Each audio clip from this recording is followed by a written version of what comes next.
Hello, everybody. My name is Alana Lentin. I am a Jewish woman who grew up in Ireland. I've been researching and teaching on race, racism, and anti-racism for about 20 years now. First in Europe, where I used to live, in the UK, and since 2012 in Australia, where I've been working at Western Sydney University.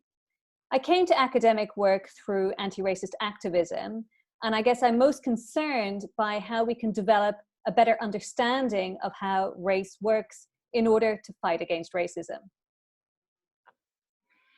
Hi everyone, my name is Zuleika Zavalos and I'm a Peruvian migrant Australian woman, and I also identify as a woman of colour and as Latin Australian. So I am also a sociologist who works in social policy research. I've been publishing on race and related issues for around 2 decades, and my work is really about trying to make race theories more relatable to general audiences. I volunteer with lots of organisations that are trying to do similar things to bring sociology of race and racial justice into different areas. And one of my projects is my blog, The Other Sociologist, where I write about social justice and try and make that academic research more applicable to broader audiences.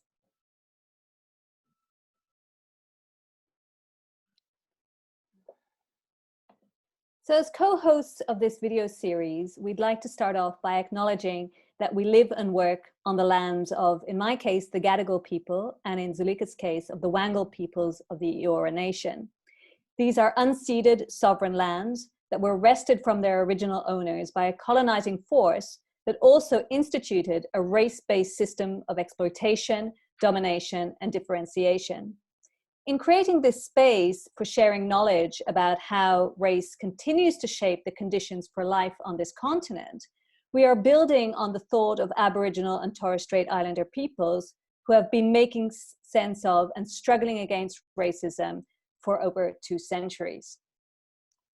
So the ideas behind this web series, I guess, came about because in conversation between Zuleika and myself, we were noticing an increased interest in critical race studies, both among academics and students, and obviously among members of the public in Australia, which I think is great. And we can thank the internet and social media for helping to share knowledge about race and racism. However, I guess we were also worried because there's a sort of a tendency to import concepts about race that are or have been developed mainly in North America, and to try to sort of make them fit into the Australian context in order to explain what goes on here. Now, I think it's obvious to say that race is a global idea, but it's also really important to understand how it's locally specific. In Australia, we cannot explain race and racism without an understanding of colonialism or without centering the knowledge and experiences of First Nations analysts of race and colonialism. And there is an absolutely solid tradition of this in Australia, starting with the work of people like Aileen Wharton Robinson, and I'm thinking of the founding of the Australian Critical Race and Whiteness Studies Association. And we see this series as building on and contributing to this work to show how and why also race matters here in this place. So I'd like to say a few words before handing over to Zuleika, who's going to explain more about what we want to do with this web series, a little bit more about how we think of and define race. The way we understand race is first and foremost as a technology of rule for categorizing and stratifying people. In other words, I think we need to think about race as doing something rather than being something. It's best understood as a set of tools which include ideas, policies, institutional mechanisms, and also legal doctrines that, when put into practice, create hierarchies between groups of human beings and makes the differences that exist among us to appear natural, fixed, and hereditary, or in other words, passed over from generation to generation. So race is best thought of as, above all else, a social idea. While it trades in the language of biology and genetics, it's really important to stress, nothing organic about race itself, and there is no such thing as human races. We can think about the idea of race as legitimating the global division between Europe and the rest of the world, with European cultures, economies, and political systems being seen as superior. Race accompanies the project of European domination that began 5 centuries ago. So it's really important to recognize that it's not something that's always been around. It's not a natural feature of all societies. And racism is not something natural either. Although race originally develops within Europe, it was elaborated out of necessity, if you like, within regimes of colonialism and slavery in order to justify them. Now, the idea of race is really importantly, we need to say that it's put to work in order to maintain and deepen white supremacy. And white supremacy is not only about what extremists do. It's not just about people who call themselves white supremacists. Rather, white supremacy is best understood as the idea that to be white is to be racially superior and thus deserving of the best of what the world has to offer. This is why it's really important to think about the relationship between race and capitalism, because imposing a racial hierarchy upon the world's population has always been about the exploitation of the global majority for the benefit of the minority. White generally is considered to be the neutral standard around which everyone else is organized. So whiteness is not thought of as raceless. It should not be thought of as raceless, but is actually a racial category. In fact, if you like, the primordial racial category. Culture and ethnicity, it's also important to say, exist independently to the ways in which they have been racialized, or in other words, attached to race. Culture and ethnicity refer to practices of communities that pre-exist race and can be seen in things like the way we eat, the way we dress, in language, religion, and so on.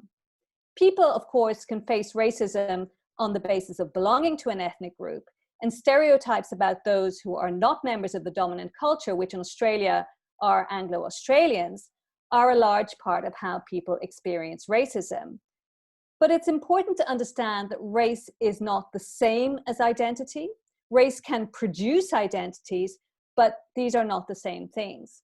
Race, it needs to be understood, is always imposed from the outside with the aim of dominating people who have been negatively racialized. So in this series, we don't think about race as being something interpersonal, merely about the relationship between individuals, but really as systemic. It explains why individuals are treated as members of homogeneous groups by institutions, and also why that is reproduced over time.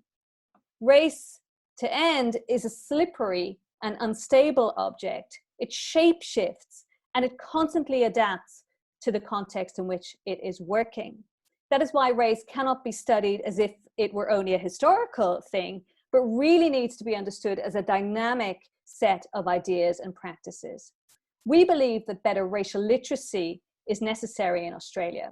Racial literacy is a tool of empowerment based on the belief that having a better understanding of the history and sociology of race and racialization better equips those who are on the receiving end of racism to struggle against it.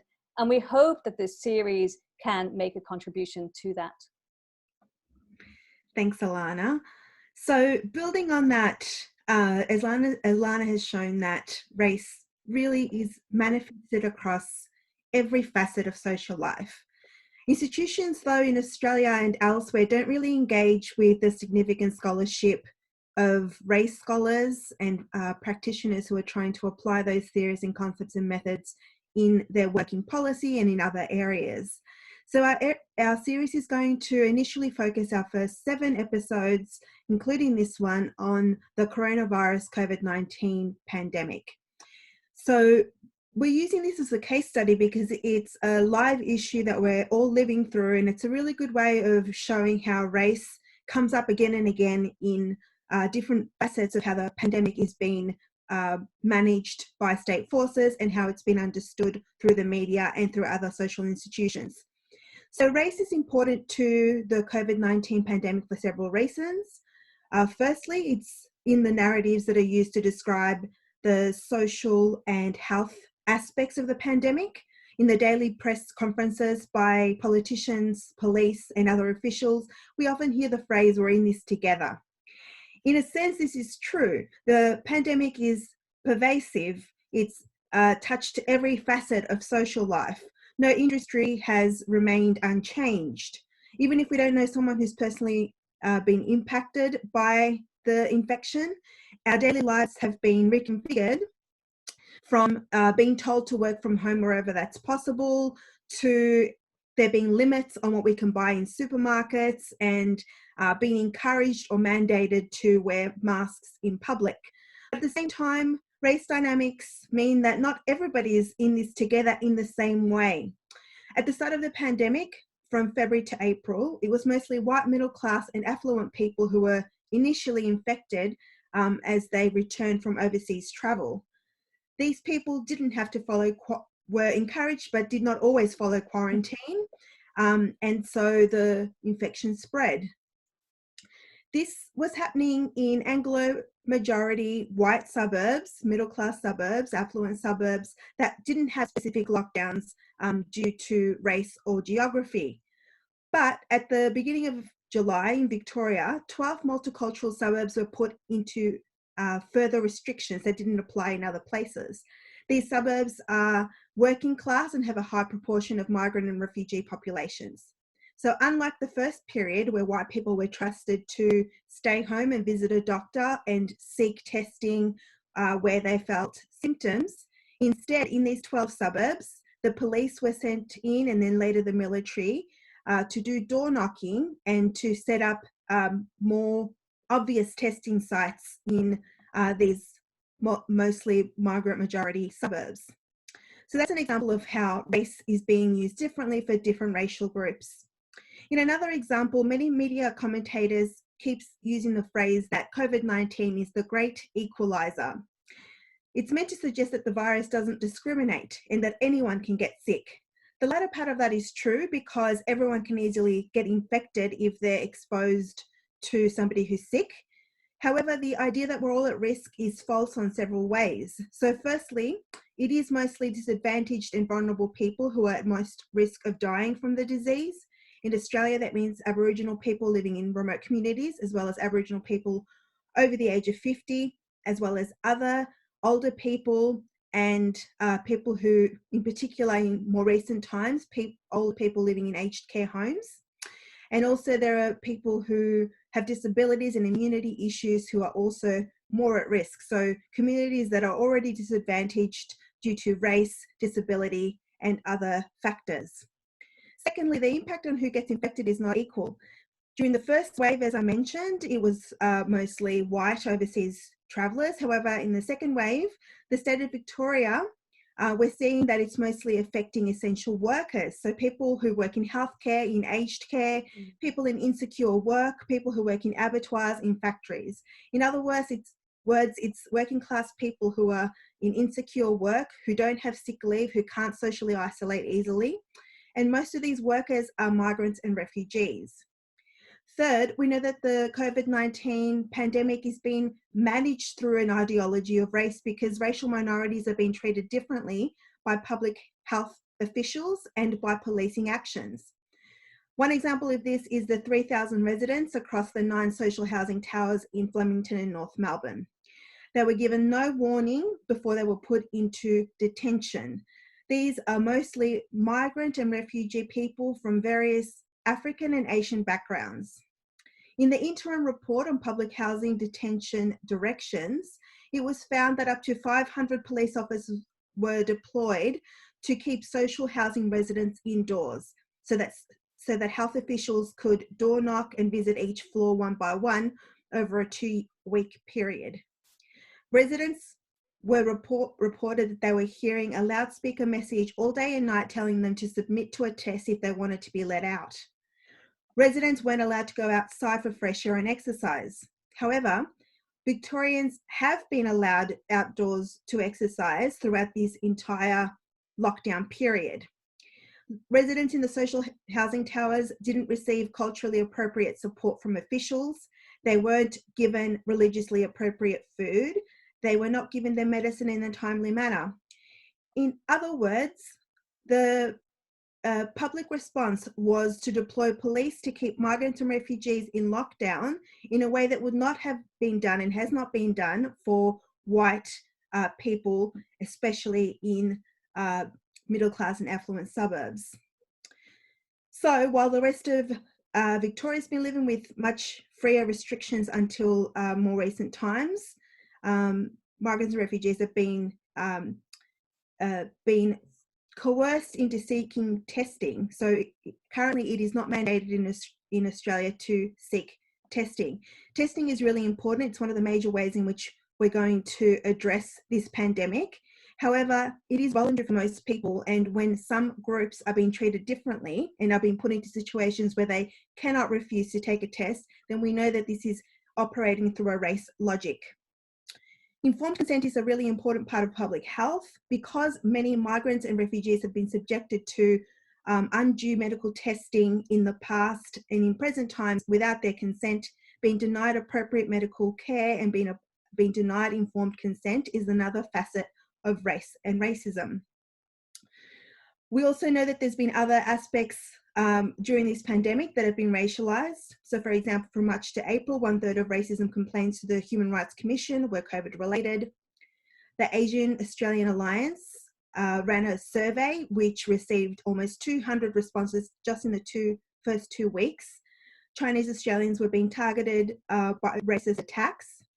However, the government allowed 7,000 people to disembark from luxury cruises, most of them, again, being white, middle class and affluent people, and those people have not been vilified due to their race, even though we know that a high proportion of them were landed here being positive with the coronavirus. Similarly, there have been other issues in the way the fines and infringement notices are being deployed.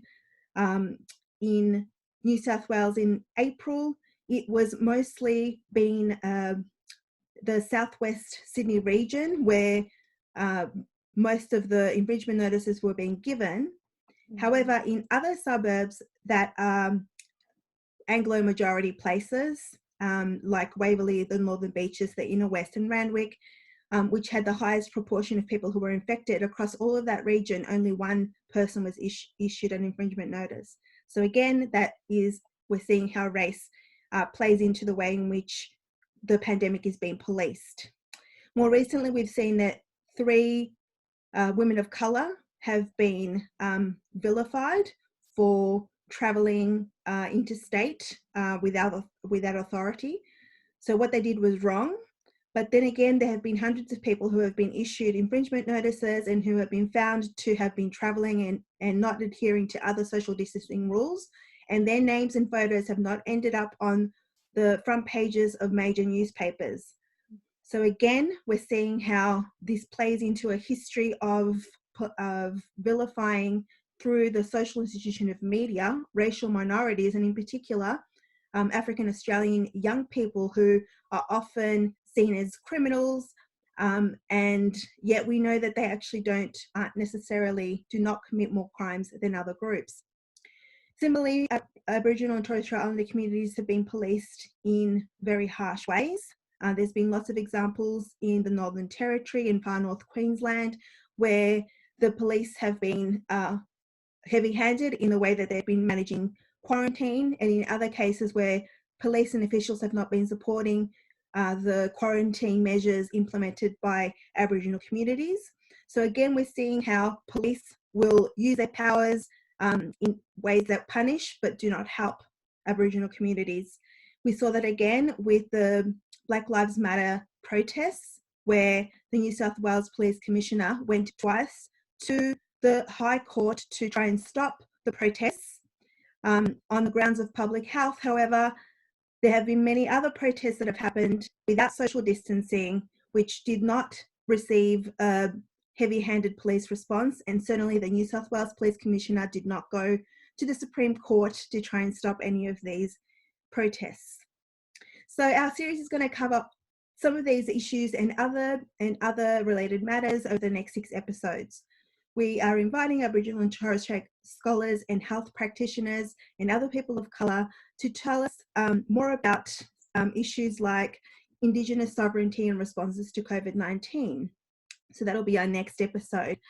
We're going to speak with Aboriginal controlled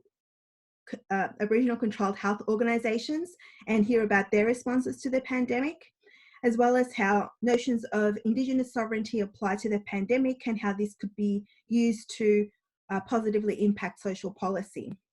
Following that, we're going to have an episode on media representations of race in the pandemic. We'll hear about how the Australian Indigenous Doctors Association has been leading initiatives to support First Nations healthcare workers. And we'll also cover how Indigenous methods can be used to improve pandemic responses. We'll also cover how the history of media reporting is impacting how Asian Australians are currently being portrayed in the media. Next, we'll have an episode on lockdown, healthcare and racist ableism. Ableism is discrimination on the grounds of disability.